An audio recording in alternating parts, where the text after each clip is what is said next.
my quality people, that bring us to the end of this update. Do well to like this video, share and subscribe if you haven't.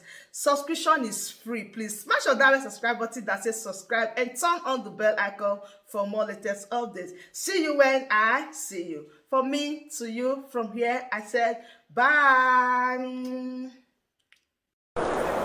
Ndewonu ndene guy ebe nọwụ na BBC News Igbo ebe anyị nọwụ na ama egwuregwu MKO Abiola Stadium nọ na Abuja ebe a ka anyị si na-ewetara unu ntuliaka ime ụlọ nke otu pati PTP na-eme taa iji họpụta onye ga-anọchi anya ha n'ọkwa n'ịzọ ọkwa onye isi ala Naịjirịa. Dịka ị na-ahụ ebe niile juru eju, ndị mmadụ nọ dị na njikere, ndị delegates abịakwalanụ, ndị na-azọkwa n'ọchịchị a abịakwalanụ, ha niile abịala. Dịka anyị si tupu anyị bido ihe onyonyo a, ị ga na-ahụ ya nọ na webụsaịtị, anyị ga-ahụ mgbe anyị na-akọ na-egosi foto na-egosi mgbe ndị a na-abịa, ndị dị iche iche, Pius anyị, Nyeso Wike, Bukola Saraki, Atiku, ha niile dị iche iche mgbe ha na-abịa. Ịga na webụsaịtị anyị, ị ga-ahụ ọba foto otu ha si bịa. Na nso nso a, ndị otu pati PDP kwuru na ha agaghị egbu oge ma ha bido. Ile anya n'elu ebe ahụ edere aha steeti dị iche iche, ọ ebe a ka ndị delegates nọ. A ma aga nso ka unu hụ ndị delegates a ka ha si nọrọ. N'elu ebe a kwanụ ka ndị otu PDP, ndị agha na-ada ụda nọ, ndị party officials na ndị supporters, ndị na-azọ ọkwa ọchịchị a, ebe a ka ha nọ. Dịka a si kwuo, ihe niile dị na njikere. Ebe a ka a ga-eme ntuliaka ime ụlọ a. Ndị nọ ebe a bụ ndị na-ahazi ihe, ịhụ na ihe niile gara na usoro. Ilekwa n'anya, ị ga-ahụ ballot box dị iche iche. Ịgụọ ya ọnụ, ịgụọ ya 1, 2, 3, 4, 5, 6, 7, 8, 9, 10, 10, 11, 12, 13. Ihe o ji bụrụ 13 bụ maka na otu onye n'ime ndị na-azọ ọkwa si na ọ ga-azọzikwa taa. Na mbụ, ndị PDP skrinere na bekee, ndị ha skrinere si na agaghị azọ ọkwa dị naanị 15. Eme Peter Obi asị na ọ ga-esozikwa ha, ọwa 14. O ruziekwe n'ụlọ ụtụtụ taa, onye ọzọ asịkwa na ọ ga-eso ha. Ugbu a, ihe nwere ewu naanị mmadụ 13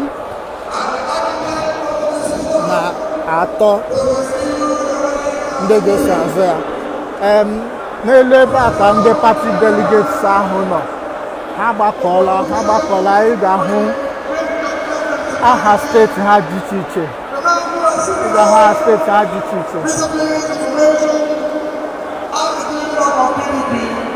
Ebe a ka ndị delegates nọ. Ha nọ na njikere.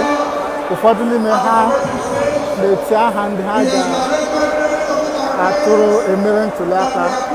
Ebe a ka ndị delegates nọ. Ebe a niile wụ ndị delegates.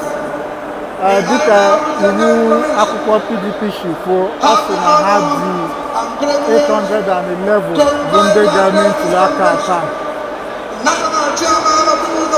N'egbu oge ha ga-ebido menwe ya, mana ndị ahụ ndị ga-eme ntuliaka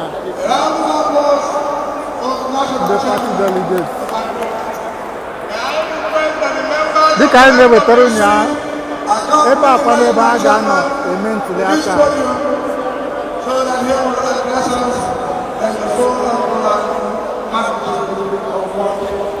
Ndị pati delegates a dị 811. Ha na-anọchite anya okpuru ọchịchị mpaghara dị iche iche, that's local government niile dị iche iche.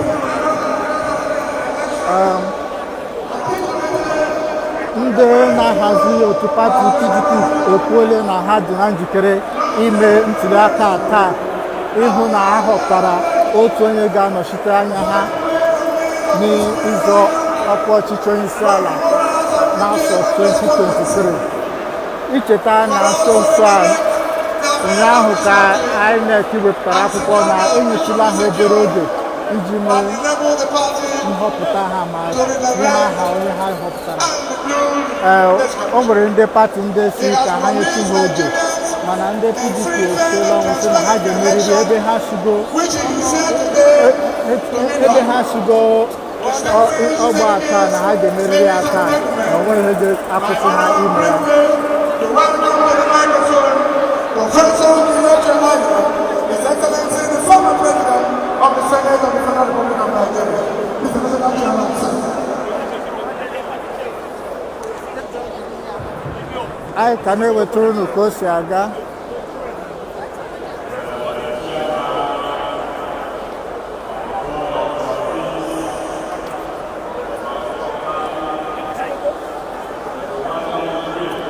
Ile anya ndị na-ebe awụ ndị na-ahụ na a ga-enwe magomago maọbụ wuruwuru, ha na-akpọ ha wụ ndị electoral officers, ma ndị ka esi na INEC ma ndị ka ewu nke pati PDP ma ndị foreign observers nọkwa ya iji hụ na ihe ndị a na-eme gara n'usoro na a ga-enwe onye megburu.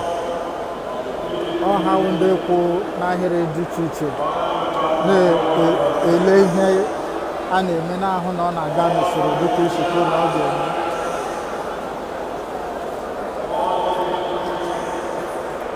Ọ bụrụ na ị na-esonye anyị ugbu a, ebe anyị nọwụ na Abuja na ama egwuregwu MK Abiola, ebe a ka ndị otu pati PDP chọrọ ime nhọpụta ntụliaka ime ụlọ onye ga-anọchi anya ha ịzọ ọkwa onyeisi ala Naịjirịa n'afọ 2023. Ị nwere ike ịga na webụsaịtị anyị ka ị gaa gụọ akụkọ a n'uju www.bbcigbo.com. Ị gakwa na Facebook anyị, ị ga-ahụkwa akụkọ ndị ọzọ na-amasị gị. Ị gaa na Instagram anyị, ị ga-ahụkwa akụkọ ndị ọzọ na-amasịkwa gị ebe ahụ. Otebe aka a kpechara ekpere, ekpego ekpere, agụọkwala nụ national anthem. Ozi chairman otu pati PDP na-agwa ndị mmadụ okwu tupu amalite. Ebe a juru eju, ndị mmadụ juru, ndị delegates niile nọkwa ebe a, ndị niile na-azọkwa ya nọkwa ebe a, mana ebe ha nọ agaghịkwa anyị garuo ebe ahụ maka na ndị nchekwa juru ebe ahụ.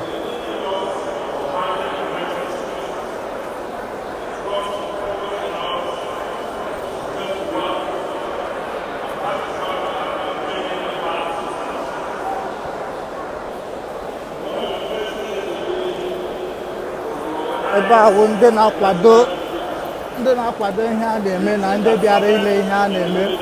Ụfọdụ n'ime ha mana ndị na-ebe a ga-eso eme ntụliaka, ha bịara ebe a ịhazi na isoro mee ihe a na-eme, mana ha ma ga-eme ntụliaka. Ọ ndị nọ ebe pati delegates ahụ ndị ga-eme ntụliaka, mana ha nwa bịakwara ka ha hụ ihe a na-eme, ka ha hụ na ọ gara na usoro.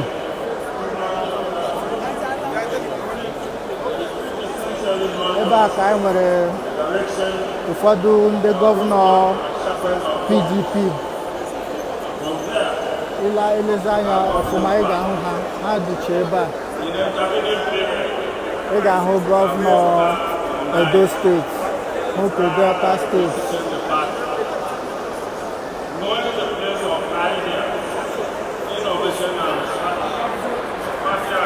ha nọkwa ebe a. Ị gakwa ebe a, ị ga-ahụkwa gọvanọ ndị ọzọ.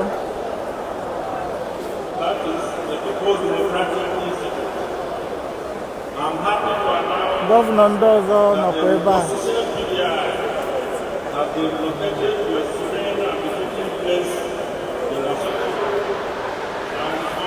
dịka nsikwo ebe awụ ama egwuregwu MKO Abiola. Ihe anyị na-eme ebe a taa awụ a na-eme ntụliaka ime ụlọ nke ndị otu PDP iji họpụta onye ga-anọchi anya ha n'ịzọ ọkwa onyeisiala nke Naịjirịa n'afọ 2023.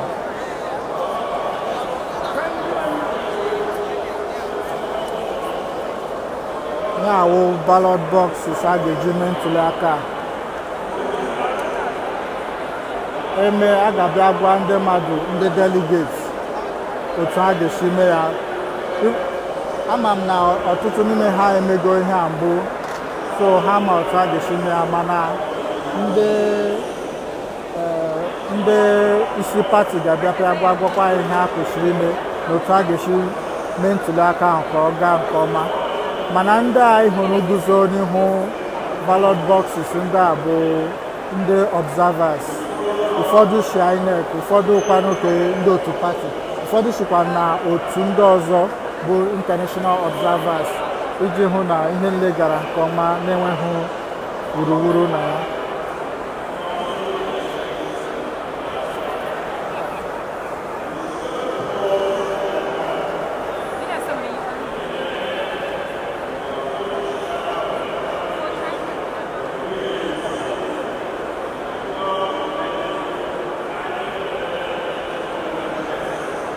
Dịka m si kwuo na mbụ, ịgụọ ballot box ahụ ọnụ,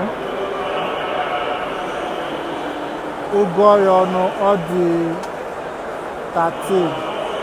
Ihe mere o ji dịkwa n'otu ahụ maka na otu onye n'ime ha si na ọ ga-esozi eme ntụliaka omenala a taa. Ụbọchị ole na ole gara aga ka Peter Obi si na ya nwa a ga-esokwe ha maka ndị PDP screenere ndị pasịrị ule ime ntụliaka ime ụlọ a dịbụ 15, that's 15, mana Maazị Peter Obi asị na ọ ga-esozi ha ọ pụọ na PDP, nke mere ha wụzie 14. Mana n'ụtụtụ taa onye ọzọ pụkwara si na ọ ga-eso ha eme, nke meziri na ọnụọgụgụ ha dịzi ugbu a 13. Ndị nọ n'isi ebe ahụ ga-eso eme bụ ndị delegates ga-eme ntụliaka ime ụlọ a dị 811. Ha na-anọchi anya local gọọmenti niile nọ na Naịjirịa. Ọ ha bụ ndị ga-eme ntụliaka ime ụlọ a. Ebido ya bụ ntụliaka, anyị ga na-ewetara unu ya ka o si aga. Ebe ị ka nọ bụ bbcigbo.com. Aha m bụ Wike.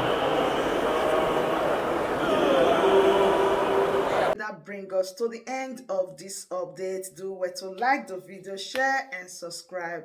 Thank you very much for always tuning in. I really do appreciate. Share the video and tell your friends about this platform, because the best thing or the best place for you to be is here. Turn on the bell icon so that whenever I drop a new boost like this, you'll be the first to notify. Thank you once again and remain blessed.